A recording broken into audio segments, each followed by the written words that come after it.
Bom, o nosso capítulo hoje é o capítulo 9 de Daniel.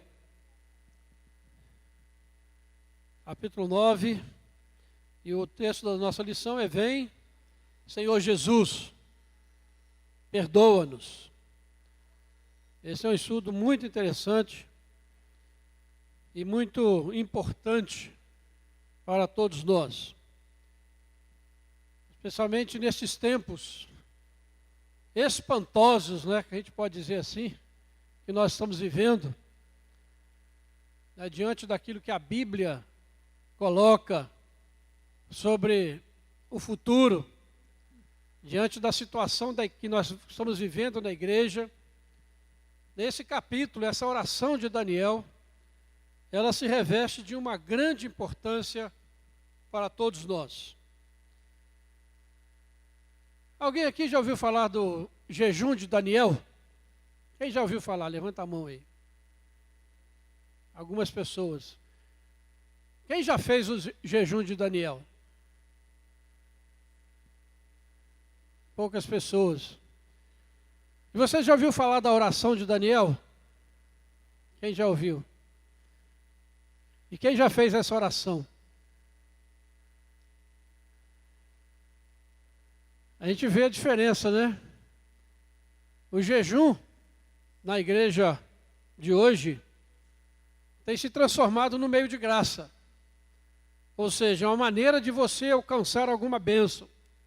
Então você vai jejuar, você vai se esforçar, você vai deixar de fazer isso, de comer aquilo, de fazer aquilo outro, para que Deus te abençoe. Porque, conforme foi pregado essa manhã, nós é que queremos chegar lá. Nós é que queremos ter a bênção. A oração de Daniel, ela é um desafio para nós, porque ela nos chama ao arrependimento. Ela é uma confissão de pecados. Ela é um reconhecimento de que aquilo que o povo está sofrendo, o povo estava sofrendo, era consequência das ações do povo, da sua infidelidade. Então nós preferimos o jejum de Daniel do que a oração de Daniel.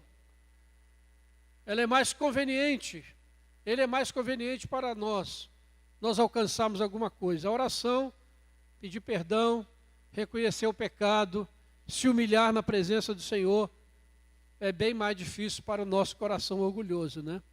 Então nós não fazemos. Poucas pessoas conhecem, poucas pessoas fazem essa oração. Já o jejum é divulgado, ele é incentivado, porque ele vai trazer algum benefício para a gente. Então essa oração se coloca diante de nós como um desafio para a nossa vida cristã. É uma humilhante e comovente confissão de culpabilidade. E Daniel aqui, você vê no versículo 2, ele diz o seguinte: no primeiro ano do seu reinado de Dario, eu, Daniel, entendi pelos livros que o número dos anos de que falara o Senhor ao profeta Jeremias, que haviam de durar as assolações de Jerusalém, era de 70 anos. Voltei o rosto ao Senhor, Deus, para o buscar com oração e súplicas, com jejum, pano de saco e cinza. Então, Daniel era interessante, né? Ele é um homem que teve visões extraordinárias. Ele interpretou sonhos. Ele recebia de Deus revelações que ninguém mais recebeu. Mas ele mostra aqui nesse versículo que ele é um homem que estudava a palavra de Deus. Era um homem que lia as Escrituras. E era um homem que estudava, porque ele entendeu, lendo o livro do profeta Jeremias, ele entendeu que a profecia, o castigo de Israel iria durar 70 anos. Então a gente vê a importância do estudo da palavra. Nós não somos como Daniel. A maioria de nós não tem os seus sonhos e visões e revelações que ele teve. Mas nós temos a mesma escritura que ele usou. E nós temos mais ainda. Nós temos o Novo Testamento, que vem contar a história do Senhor Jesus para nós. Então nós não temos desculpas se nós não recebermos, se nós não entendemos aquilo que está profetizado na palavra. Ela está diante de nós. E nós temos ainda mais condições de entender a vontade de Deus e o propósito de Deus, porque nós temos o Novo Testamento. Nós temos toda a revelação de Jesus Cristo para nós. Então nós não temos desculpas, irmãos, para não sermos pegos de surpresa com aquilo que está acontecendo e vai acontecer no mundo. Porque a palavra de Deus nos revela. E se nós realmente cremos nessa palavra, nós vamos entender e compreender a vontade do Senhor. E por isso precisamos entender o que está acontecendo no mundo ou ler os acontecimentos do nosso mundo à luz da palavra. O que a palavra de Deus nos explica sobre isso? Porque o mundo está perdido, as pessoas estão sem saber o que vão fazer.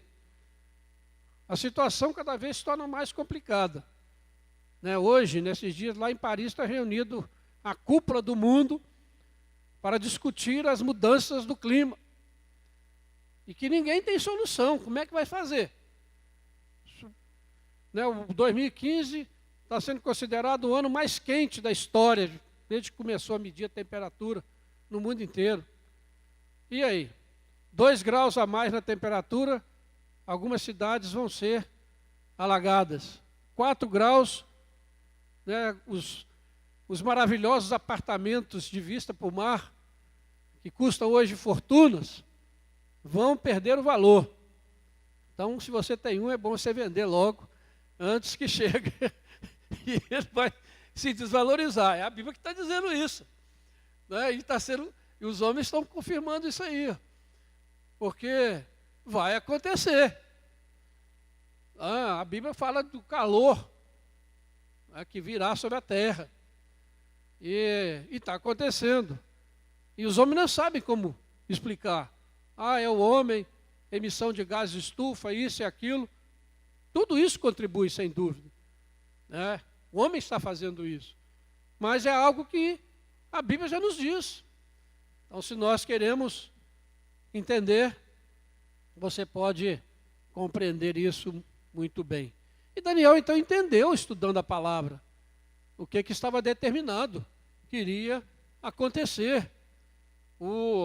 Leu nas Escrituras. E o ponto alto dessa oração de Daniel está lá no versículo 19. Se você quiser acompanhar, diz assim, ó Senhor, ouve. Ó Senhor, perdoa. Ó Senhor, atende-nos e age. Não te retardes por amor de ti mesmo, ó Deus meu, porque a tua cidade e o teu povo são chamados pelo teu nome. Ou seja, Daniel estava pedindo que Jerusalém fosse restaurada. Ele leu em Jeremias que o Senhor iria trazer o povo de volta. E Jerusalém seria restaurada. Ele pede algo que na visão daquele tempo era impossível. Para que restaurar Jerusalém? Jerusalém era uma cidadezinha perdida lá nos confins do Império Babilônico, sem significado nenhum político, econômico. E para que recuperar aquela cidade? Por que um rei ou um imperador babilônico iria se interessar por restaurar Jerusalém? Era um pedido quase que impossível, mas Daniel pede porque a palavra havia revelado a ele. Então ele estava pedindo porque tinha uma promessa. E a nossa lição diz que assim como uma oração nada significa sem uma promessa nada significa sem uma oração. Da mesma forma como a promessa bíblica motivou a oração de Daniel, assim também as promessas bíblicas devem motivar as nossas orações. E elas devem ser feitas com fé, e nada duvidando. Então, se as promessas, se as revelações, se as profecias bíblicas estão aí, elas devem motivar a nossa oração. E uma oração equivalente a essa oração que Daniel fez hoje, seria esse pedido pela restauração da igreja. Jerusalém é o símbolo da igreja. E a oração hoje seria equivalente, nós vamos ver aí na frente, àquela do Novo Testamento. Maranata, ora vem, Senhor Jesus. Porque a igreja será restaurada nesse tempo, quando a nova Jerusalém descerá do céu, a perfeita. Então é essa oração que nós precisamos fazer. É essa oração que a igreja hoje é chamada a fazer. Não é a promessa do Senhor, é essa. As profecias são muito difíceis. Elas preveem um tempo muito difícil para a igreja. A Bíblia fala de grande tribulação. A Bíblia fala de situações muito difíceis que a igreja vai enfrentar. E a oração dessa igreja, e essa igreja, ela será restaurada, como Jerusalém estava destruída, sem esperança nenhuma, e foi restaurada. Nós precisamos então, olhando para a situação da igreja, clamar a Deus para a restauração. Mas uma coisa que a gente precisa aprender. O primeiro item da nossa lição fala aí, fazendo da causa de Deus a nossa própria causa. Aqui tem uma diferença fundamental, irmãos, na nossa maneira de orar. Porque, de uma maneira geral, as nossas orações se desenvolvem num ambiente de tranquilidade. E nós estamos sempre orando a nosso próprio favor. Estamos sempre orando a favor da nossa família. Para termos bem-sucedidos, prósperos, termos saúde. Nada errado quanto a isso. Mas nós precisamos aprender aquilo que foi falado aqui também nessa manhã. Essas coisas estão em Jesus. E somente através deles é que pode nos chegar. E não através das propostas do nosso mundo. Então nós às vezes queremos obter as coisas para nós mesmos. Às vezes fazemos jejum para ser abençoado. Daniel fez jejum aqui. Mas não era para que ele recebesse uma bênção, mas para que Jerusalém fosse restaurada. Será que há essa preocupação no nosso coração? E a gente vê na igreja. Quando a gente vai orar pela liderança da igreja, quando a gente vai orar pela igreja, pelo trabalho da igreja, pouco interesse, poucas pessoas orando. Mas se você faz uma programação de oração para que Deus abençoe a família, tem bem mais gente. Há bem mais interesse em orar pelas nossas coisas do que orar pela causa do Senhor. E a experiência que eu tenho é que quando nós oramos pela causa do Senhor, nos interessamos pela causa do Senhor, a bênção de Deus flui muito mais sobre as nossas vidas. A gente ora, nunca consegue nada. Por quê? Porque nós não estamos nem um pouquinho interessados na situação da igreja. Nem um pouquinho interessados se a igreja está prosperando ou não, se a igreja tem saúde ou não, se a igreja está fazendo a vontade de Deus ou não. Nós estamos preocupados se eu estou me dando bem, se as coisas estão caminhando bem para o meu lado, se eu tenho saúde.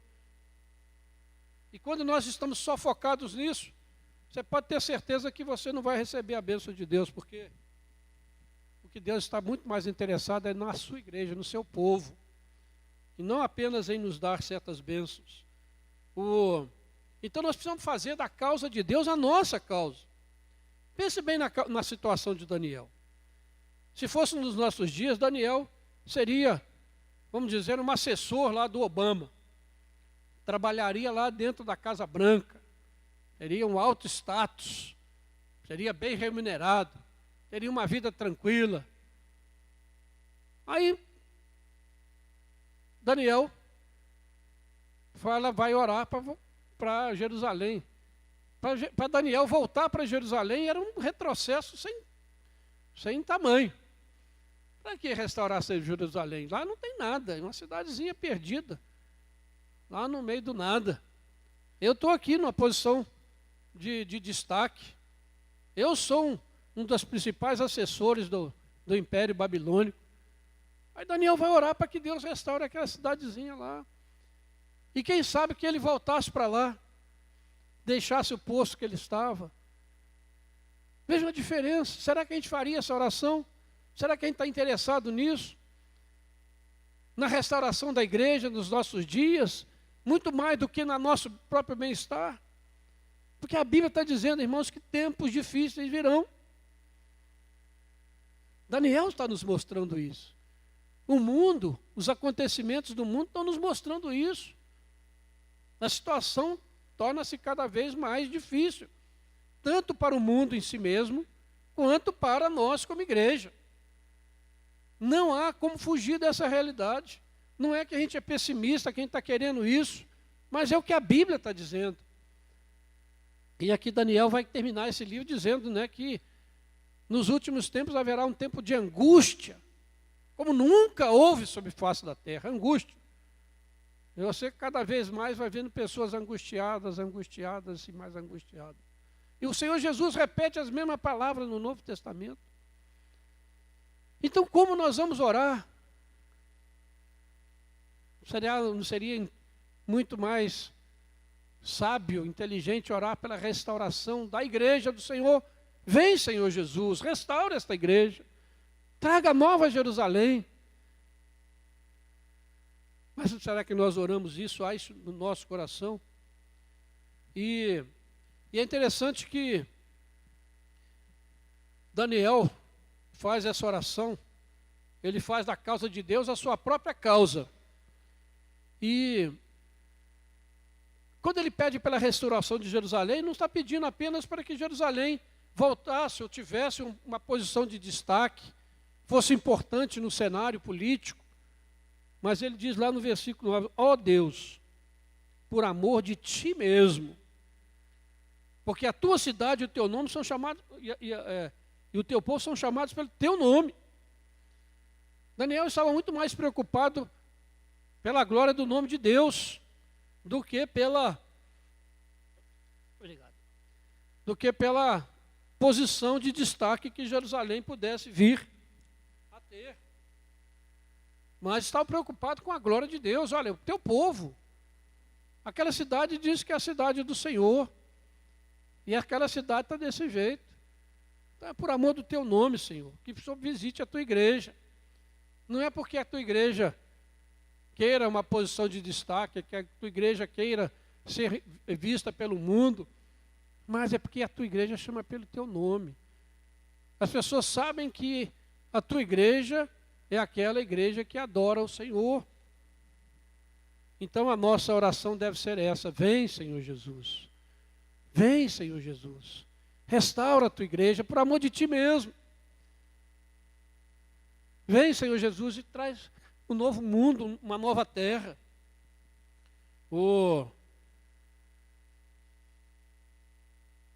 Precisamos lembrar, né, que o Senhor Jesus está edificando a Nova Jerusalém. Quando Ele está chamando pessoas de todas as tribos, línguas e nações, quando Ele está edificando a sua igreja, Ele está edificando a Nova Jerusalém. E ela vai ser construída segundo as especificações de Deus, né? E uma coisa que a nossa lição chama a atenção, que a gente às vezes se esquece. Aí na página 62, no terceiro parágrafo, onde está escrito primeiro aí, primeira palavra, depois diz assim: o nascimento dessa nova terra, como todo nascimento, vem acompanhado de dores. A estrutura que chamamos nossa terra precisa ser completamente renovada, pois a obra do pecado foi demasiadamente completa. Toda a agitação que assistimos na natureza e entre os homens e as nações são prenúncio desse novo tempo que virá e deve nos levar a orar. Ora, vem, Senhor Jesus. Então, gente, pare um pouquinho. Quando você começar a ler essas histórias aí, negócio de aquecimento, mudança climática, chuva demais num lugar, seca demais no outro, guerras, rumores de guerras, sangue derramado aqui, sangue derramado ali, lembra que isso são dores do parto. Porque uma nova terra está sendo criada. E todo o nascimento, diz aqui, as dores do parto vêm. Isso precisa ser visto. Né? Paulo diz lá em Romanos que a terra geme e suporta angústias até agora, por causa daquele que a sujeitou à escravidão. E a própria natureza clama pela manifestação dos filhos de Deus, pela gloriosa liberdade dos filhos de Deus. Essa é a oração. A própria natureza está clamando para que a nova terra nasça, para que ela seja liberta da escravidão do pecado. A própria natureza clama para que os filhos de Deus sejam manifestados, que a igreja do Senhor seja manifestada, que a nova Jerusalém desça do céu. E a igreja muitas vezes não ora desse jeito, não está preocupada com essa restauração. Estamos apenas preocupados se nós vamos sofrer ou não, se essa situação vai nos atingir ou não, se essa situação econômica vai nos quebrar ou não. Mas nós não estamos preocupados com aquilo que Deus está fazendo. Estamos assistindo, meus irmãos, o nascimento, o cumprimento das profecias do Senhor. Novos céus e nova terra estão sendo criados e gerados e gestados. E a igreja do Senhor está sendo trabalhada. Se a natureza geme e quer a manifestação do Filho de Deus, quanto mais nós deveríamos querer isso. Por isso a oração de Daniel é esta, né? E é interessante que Daniel, ele não culpa, né, os povos pela desgraça de Jerusalém. Ele não culpa o Império Babilônico, porque eles são poderosos, porque eles são sanguinários, porque eles não temem a Deus. Então nós estamos sofrendo isso porque esse povo veio e nos destruiu, nós éramos um povo pacífico, fraco. Ele não coloca a culpa, pelo contrário. Veja o versículo 13 aí do texto, da oração de Daniel. Como está escrito na lei de Moisés, todo este mal nos sobreveio. Apesar disso, não temos implorado o favor do Senhor nosso Deus, para nos convertermos das nossas iniquidades e nos aplicarmos à tua vontade. Depois no versículo 16. Ó Senhor, segundo todas as tuas justiças, aparte-se a tua ira e o teu furor da tua cidade de Jerusalém, do teu santo monte, porquanto, por causa dos nossos pecados e por causa das iniquidades dos nossos pais, se tornaram Jerusalém e o teu povo opróbrio para todos os que estão em redor de nós. Ou seja, ele reconhece que o castigo que estão sofrendo é justo, porque eles erraram. Não foi outro que errou no lugar dele, não foi porque o outro povo era forte. Mas Jerusalém estava sendo castigado porque ela própria havia fugido dos caminhos do Senhor. Precisamos parar e pensar nisso, né? E essa oração nossa da igreja deve ser essa, porque quando a gente olha a situação do mundo, né, a gente pede que a glória de Deus se manifeste, que a glória de Jesus se manifeste, é porque é o seguinte: quando a gente olha para a situação, a gente vai chegar à conclusão que o diabo é que está dominando esse mundo, que é o ser humano que está governando a situação do nosso mundo, porque a coisa está virando de tal maneira, está tão confusa, que ninguém mais sabe para onde ir, para onde correr, como é que vai fugir dessa situação. Isso é o que deveria nos causar maior dor. Mas parece que não nos importamos muito, pois estamos demasiadamente preocupados com a nossa própria glória para nos afligirmos pela glória de Cristo. Não há força bastante em nossas orações. O ardente desejo pelo retorno de Cristo não vive em nossas almas e nem permanece como desejo supremo da nossa mente. Talvez o Senhor esteja enviando toda essa inquietação ao nosso tempo, a fim de injetar alguma urgência em nossas orações. Deus está o enviando para que a igreja seja... Porque na época, irmãos, né, da grande tribulação, a única saída vai ser para cima. Não tem outra saída. Não é para os homens, não é pelo poder do homem, não é para a direita, para a esquerda, mas é para cima. É do Senhor. Vem, Senhor. É a única maneira que a gente vê aqui no livro de Daniel, que aquele império do anticristo vai ser quebrado, não é por poder nenhum desse mundo.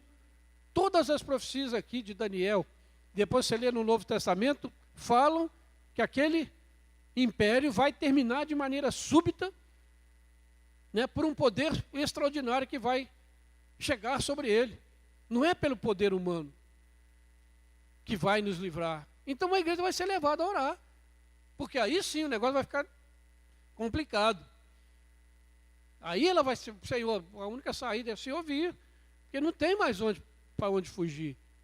Mas nós precisamos entender isso agora e começarmos a buscar o Senhor, orar, pedindo que o Senhor realmente nos livre dessa situação tão complicada, né, que nós estamos vendo vir aí pela frente, né? E a oração deve ser essa: ó Senhor, perdoa-nos, ó Senhor, atende-nos, não te retarde, Senhor, por amor de ti mesmo. É o clamor da igreja nestes dias, que nós precisamos fazer. Precisamos fazer a causa de Deus a nossa própria causa. Deixarmos de ficarmos muito em nós mesmos e focarmos na glória do Senhor, na manifestação da glória do Senhor na sua igreja, no seu povo. E a gente não entende muitas vezes, mas a Bíblia mostra que a glória de Deus se manifesta muitas vezes na morte dos seus santos. E por isso a gente às vezes não entende quantas pessoas estão hoje morrendo, né, por causa do nome do Senhor Jesus. Ele é direto de perseguições, de irmãos que não estão negando a sua fé para seguir a Jesus Cristo e estão sofrendo tremendamente. Isso, de uma maneira ou de outra, está glorificando o nome de Deus. Nós não sabemos como. Nós achamos que o nome de Deus vai ser glorificado apenas se nós somos libertos dos nossos problemas. Pelo contrário, às vezes é no meio dos nossos problemas, das nossas dificuldades, das nossas lutas, que o nome do Senhor será muito mais glorificado. E não apenas da maneira que nós queremos. Nós não entendemos certas coisas do Senhor. Então, o que precisamos fazer? Primeira coisa, transformar a causa de Deus em nossa causa. Uma segunda coisa que a lição nos coloca aí é que os muitos lados dessa oração se manifestam parcialmente em que o profeta não só faz sua a causa de Deus, mas que também ele está seguro de que Deus fará sua a causa de Jerusalém. Aqui é a questão da promessa. Daniel faz da causa de Deus a sua causa. Senhor, glorifica o teu nome na restauração de Jerusalém. E ele faz essa oração por quê? Porque ele está certo de que Deus fará da causa de Jerusalém, da restauração de Jerusalém, a sua própria causa. Ou seja, por que nós devemos orar dessa maneira, para que Deus restaure a sua igreja? Porque Deus fará da igreja a causa dele, da restauração da igreja, da bênção da igreja, do triunfo da igreja, a sua própria causa. Que coisa maravilhosa! Que coisa maravilhosa! Nós sabemos que Deus está interessado na nossa causa, que Deus está interessado na nossa restauração, em nos guardar e nos levar seguros para a eternidade, em não nos deixar negar a nossa fé.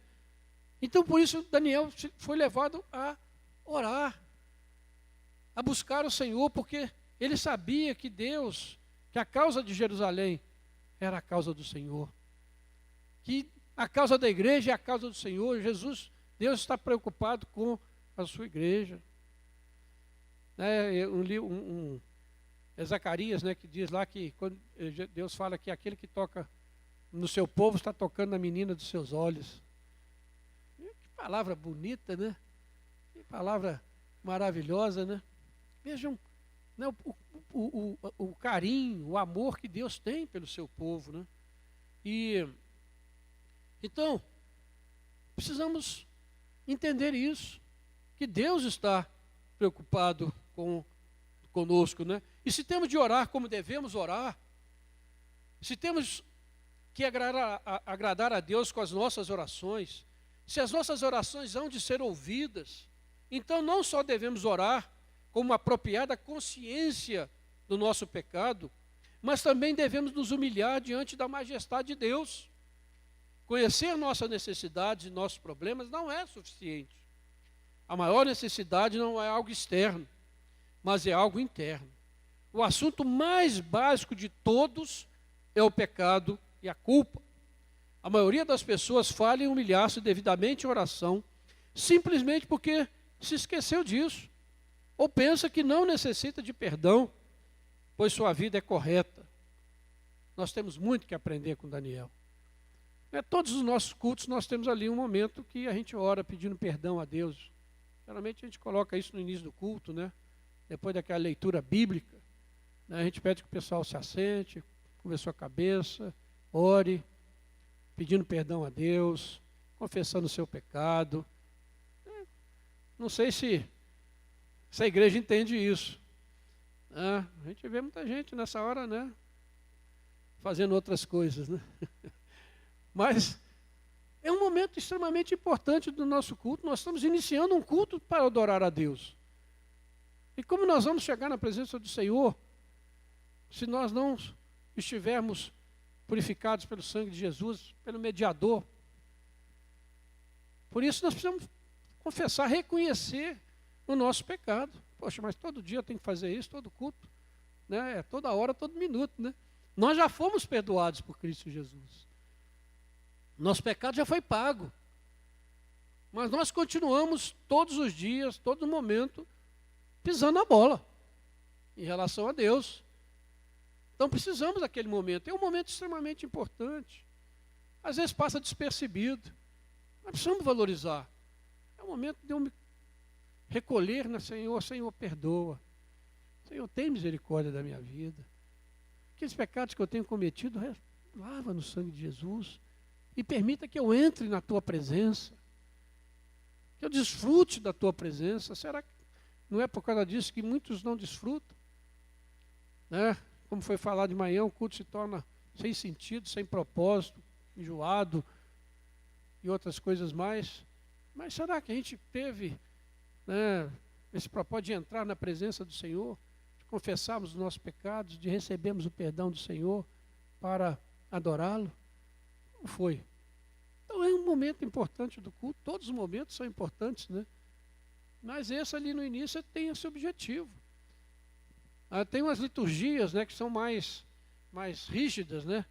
E aí tem aquele momento, né, que a gente vai fazer, vai confessar, vai ler e tal.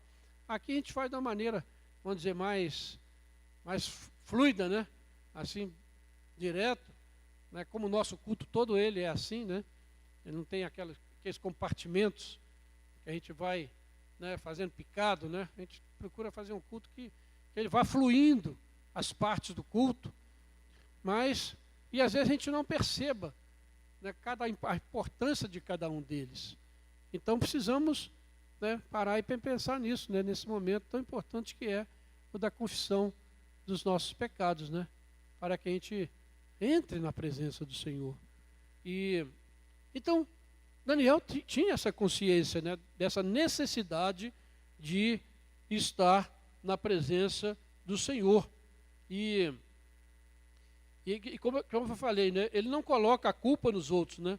Ele não ora pedindo: ó Senhor, tem misericórdia de nós na infelicidade do nosso exílio. Ele não ora assim. Ele diz, Senhor, tem misericórdia de nós na infelicidade da nossa culpa. É muito diferente das orações que nós fazemos. Ele não coloca, eu estou infeliz, eu estou isso, eu estou aquilo, porque isso, por causa daquilo, porque não sei o que, não tem isso, não tem aquilo, falou isso, aconteceu aquilo. Senhor, eu sou infeliz por causa da minha culpa, por causa do meu pecado. Estou recebendo isso porque eu realmente, o povo do Senhor tem pecado. E precisamos entender essa oração, né? Porque a infelicidade causada pelo pecado, né, ela é a pior de todas. Porque o nosso pecado nos separa de Deus. E sermos separados de Deus é o pior dos castigos que nós podemos sofrer, né? E por isso, Daniel, ora dessa maneira, né? Ele não ora: ó Senhor, dá-me isso ou aquilo. Mas ora: ó Senhor, perdoa-me. ele não sabe o que significa orar a Deus em tempos difíceis, se nós não orarmos dessa maneira. Pior do que tudo que nos possa acontecer nessa vida é o pecado que nos separa de Deus e nos conduz à morte eterna.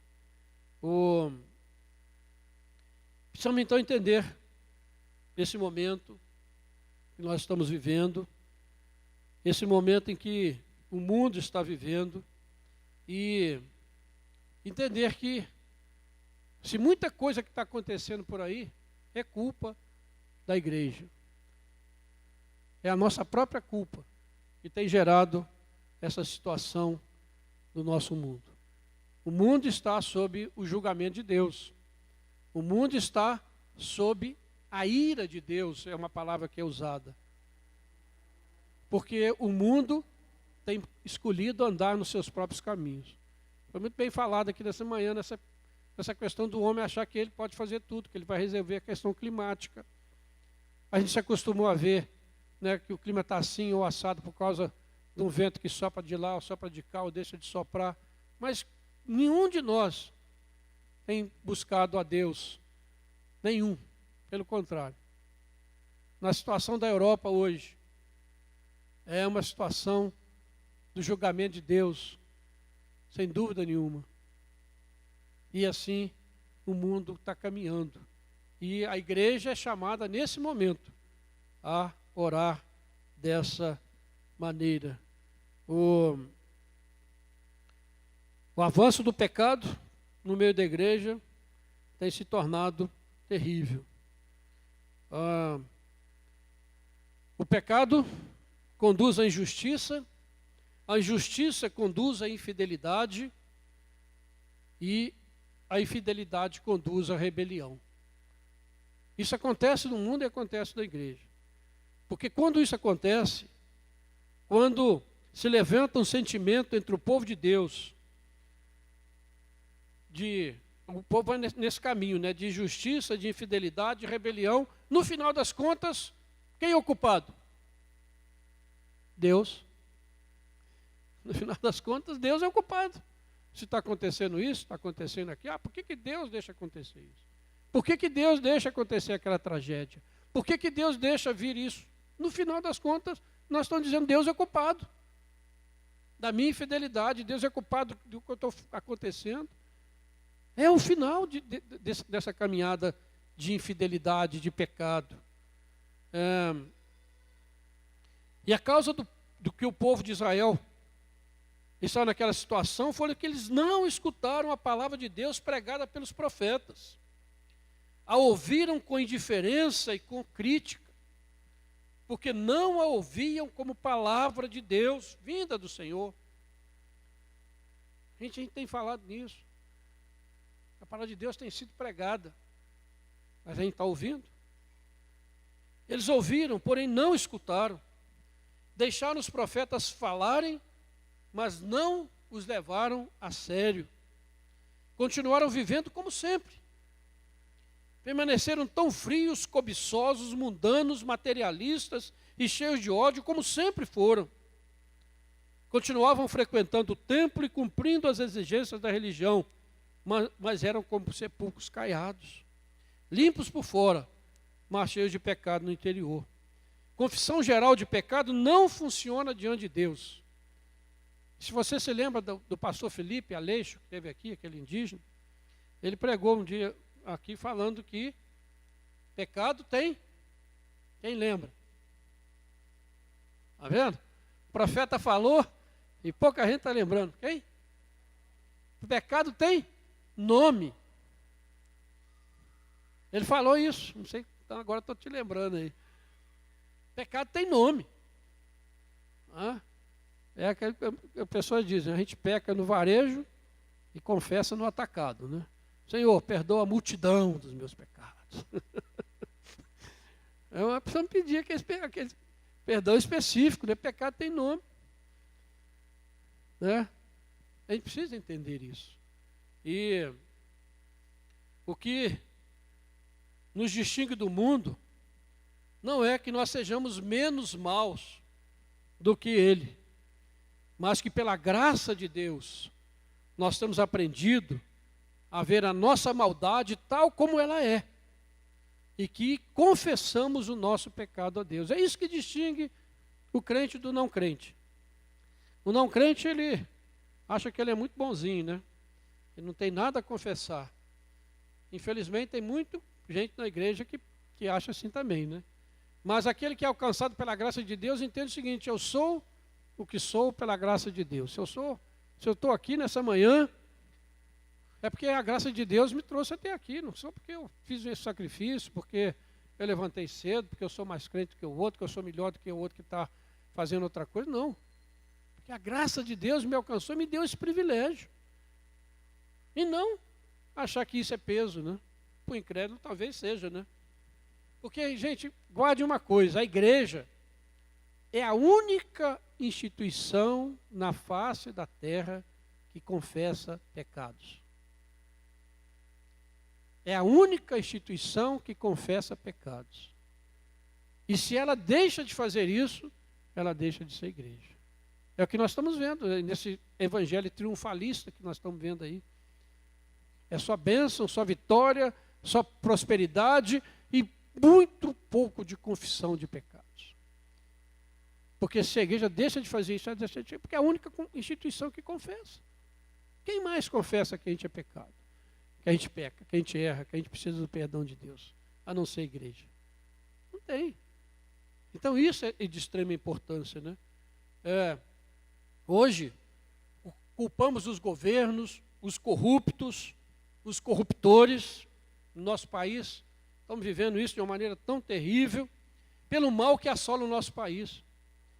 Mas nós deveríamos antes culpar a nós mesmos como igreja, que não temos agido como filhos de Deus, no meio de uma geração corrupta, adúltera, pecadora. Precisamos dizer como Daniel: Senhor, perdoa-nos.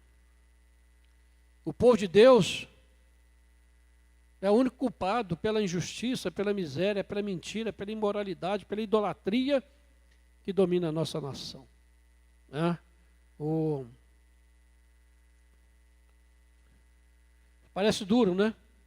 Mas olha para o estilo de vida da igreja, de um modo geral, no nosso país.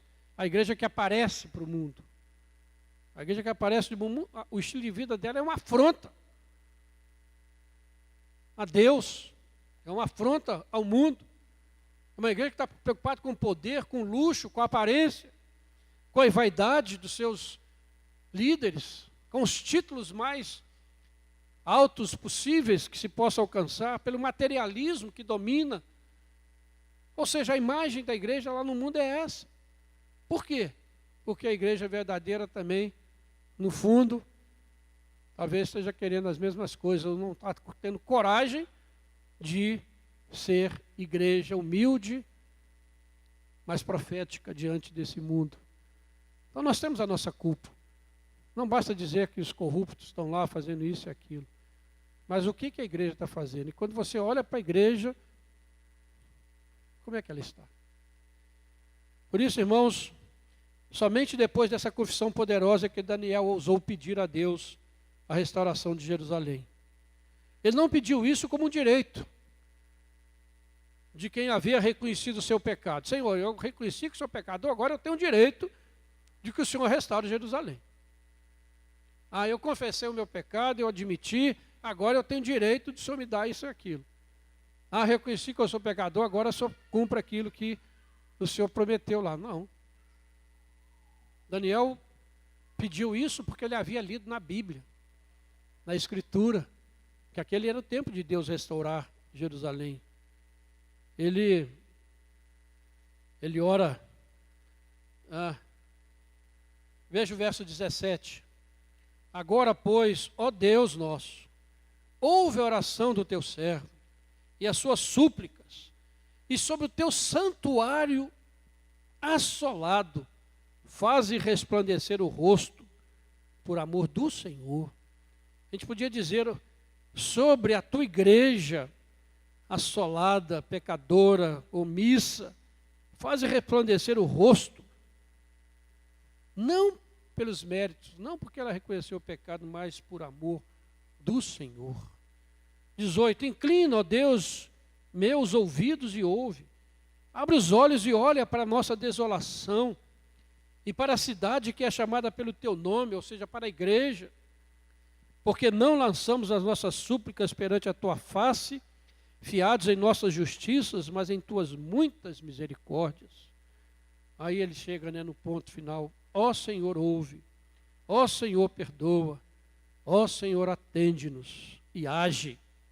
Não te retardes, por amor de ti mesmo, ó Deus meu, porque a tua cidade e o teu povo são chamados pelo teu nome.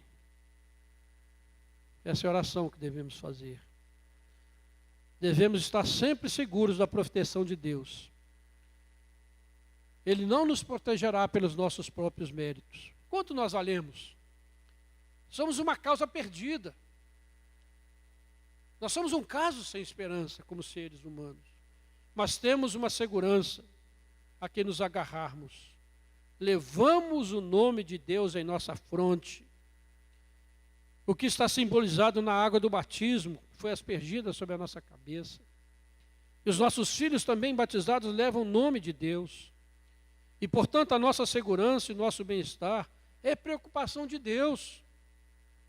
Em qualquer tempo que vivermos, as perdas terrenas e materiais que possamos sofrer podem resultar em grandes benefícios espirituais, além do nosso entendimento e do nosso tempo de vida. Pisamos em terra firme ao invocar a honra de Deus quando oramos a Ele, porque nós levamos sobre nós o nome de Deus. Coisa maravilhosa, né? Nós temos o nome do Senhor sobre nós. Nós temos o selo do Espírito nas nossas vidas. O que aconteceu com Jerusalém, com o povo judeu depois do exílio?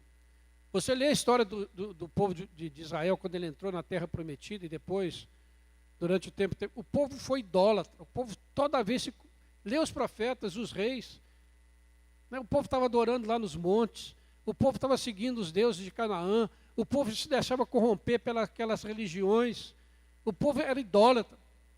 Depois do exílio, o povo judeu nunca mais foi idólatra.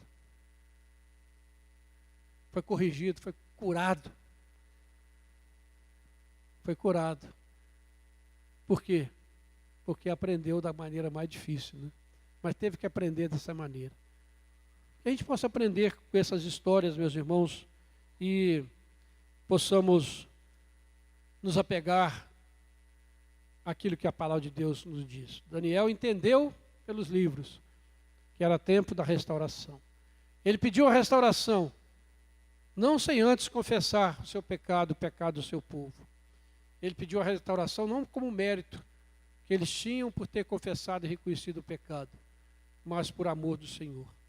E ele pediu porque sabia que a causa da igreja era a causa de Deus, porque a igreja do Senhor leva o seu nome. Você que foi selado com o Espírito Santo, leva o nome do Senhor sobre a sua vida.